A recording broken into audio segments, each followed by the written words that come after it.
আসসালামু আলাইকুম ভিউয়ার্স, দেখতে পাচ্ছেন আমাদের চীনা হাঁসের বাচ্চা। দেখতে দেখতে ওদের বয়স হয়ে গেছে 4 মাস। এখন হচ্ছে ওদের সাইজটা এবং গ্রোথটা আপনারা এই স্ক্রিনে দেখতে পাচ্ছেন। তো আলহামদুলিল্লাহ আমরা ওদেরকে পর্যাপ্ত পরিমাণে খাবার দিই। এখন হচ্ছে চীনা হাঁসের যেই সমস্যাটা হয়, চীনা হাঁসের সমস্যা হচ্ছে ওরা একেকজন আরেকজনের পালক খেয়ে ফেলে। তো এই সমস্যা কেন হয়? এই সমস্যা সবচাইতে বেশি হয় হচ্ছে লবণ এবং ভিটামিনের অভাবে।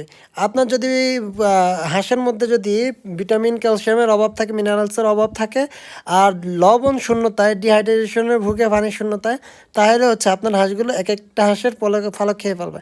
এজন্য আপনাকে যেই ইয়াটা করতে হবে, ঘরোয়া পদ্ধতিতে ট্রিটমেন্টটা দিবেন, সেটা হচ্ছে প্রথমত খাবারের সাথে লবণ দিবেন।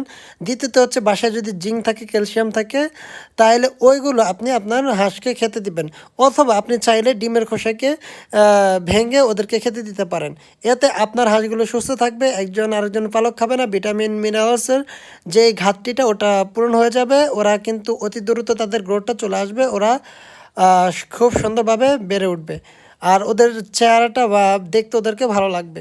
হ্যাঁ বিয়স, শামসুল কৃষিক আমার ইউটিউব চ্যানেল নতুন হলে সাবস্ক্রাইব করে সাথে থাকুন, আর অলরেডি সাবস্ক্রাইব করে থাকলে থ্যাংক ইউ ভেরি মাচ।